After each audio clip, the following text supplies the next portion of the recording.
Welcome back to the video, guys. We're here, part 2, Timbersled Riot 3 Pro build. I've had a crazy week. It's been a little while since we've had some content, but the parts for this bike have just been flying through the door. So we got all sorts of stuff coming to me from Selkirk. Looks like we got some heated bars in this box. Who knows? It could be a box of beer. Got the RP straight back exhaust. You can put this on your Volkswagen Beetle as well. And then, just like loads and loads of Selkirk parts. Body armor kit, thermostat, heated boards. We got it all. We're gonna build this bike. Next video, you're gonna see me riding it. Alright, let's open up this box here from Selkirk. Got the Hard Enduro CFR Moto bars. Got them plumbed in. Travis and the boys over at Selkirk hooked it up. Plumbed the bars in. Got the hoses and thermostat kit in here. The next step is going to be getting these bars put onto this bike. We'll tie it all into the body armor, the heat exchanger kit, and the thermostat. So one of the cool things about the Selkirk Snowbike body armor kit, scan this QR code. It's going to take me right to the page, step-by-step instructions, all online. And we're going to build ourselves a snow bike tonight.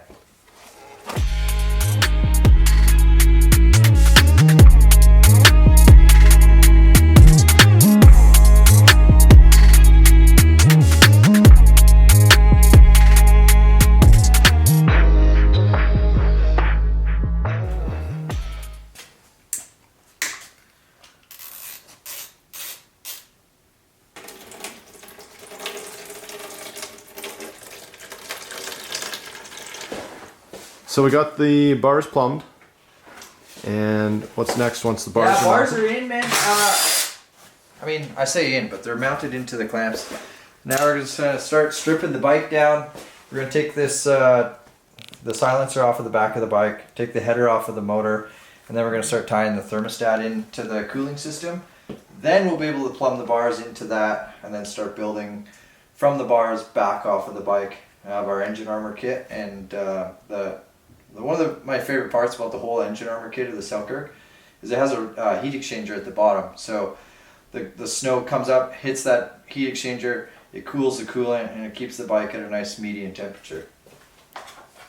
So just marking out the coolant crossover so I can start putting in the heated bars plumbing. So I'm going to come about an inch back off of this elbow, install this crossover valve. It's got an on-off for the bars in case you rip the bar hoses and something goes wrong. You can actually isolate the handlebars and keep the cooling system intact.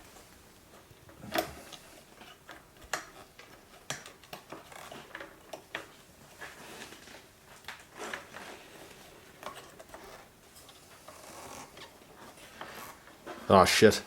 You gotta take it off, man. Why? Because this side here is messed. No, you're messed up, dude. Just put that on there like that. You didn't go for it. I was just trying to make you take it off after watching you struggle to get it on.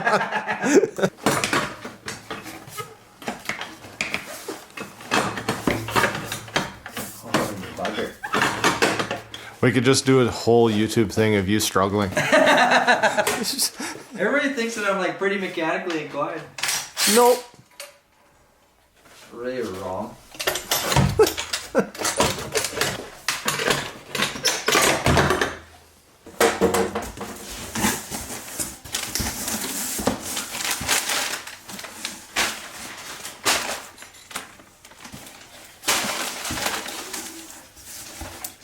So with this one, I went with the straight back exhaust. Comes straight off of the motor, goes straight out the back of the bike. Basically exactly how it sounds. So kind of with the snow bike, it builds the most horsepower. It's really loud, but I think is probably one of the bigger benefits to the power package. This with the Vortex ignition really wakes up the Yamahas in the backcountry.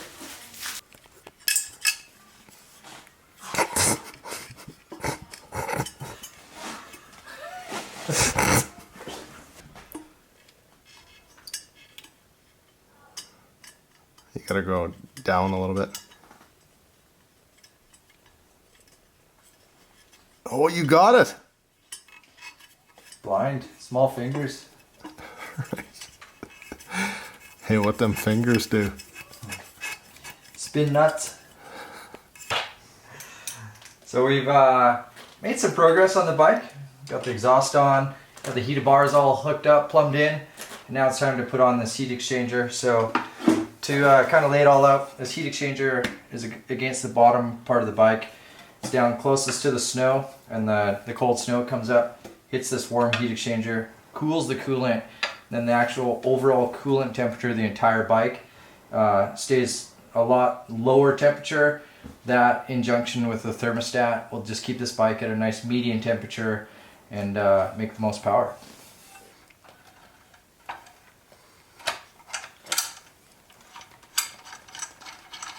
It's kind of one of the last little steps about converting the dirt bike into a snow bike. We're going to take this one actually has the K&N high flow system on it. This is the air box that we're inside of, the YZ450. Going to put this Selkirk plate in here. We're going to actually drill a hole into the top of the intake cover, and we're going to put a big, nice cold air intake stack out the top. Probably one of the better things about the Yamaha turning into a snow bike is the intake is up here. It's not in the back end of the bike, and it actually just stays relatively clear of snow when it's up top, nice and high like that. So super simple install with this Selkirk system. And just working away, man. Yeah, when the intake is actually in your face, it makes you feel like you're really going fast. But yeah, it's a different sound for sure. That combined with the exhaust system that we're gonna run, the bike's gonna turn some heads. You're gonna have to wear earplugs on it for sure.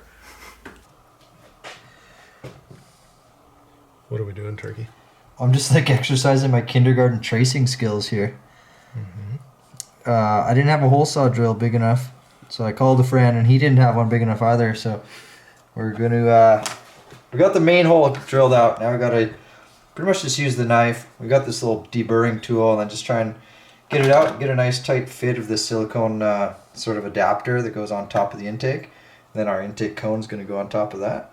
Oh yeah, we're there. As you guys can see, I got some different clothes on. We went to bed last night, shut her down, respect for the neighbors. Back at it here again tonight. We did the intake, kind of buttoned everything all up with the with the body armor kit. As you guys can see, all the panels are off. We're about ready to flash it up for the first time. Kind of a bit of a pro tip when you're doing these engine armor kits. Get everything sort of flanged up and then run them first with the panels off, so you can make sure that the system will pressurize. The coolant's topped off, and you just maybe you want to check and see if you missed any hose clamps or if you have any loose connections.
So we just got the bike up to temperature.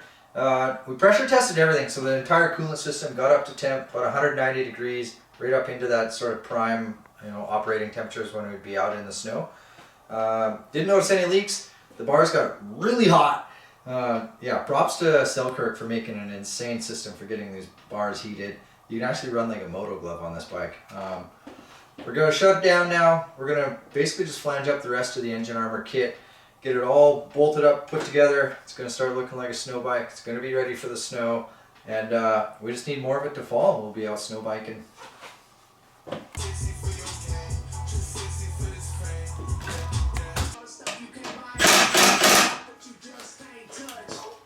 You can see my factory recluse clutch. Wrong side. Holy, See that cheesy how old there? is that? That's like X Games 2020. The shitty Nix, he left that in there.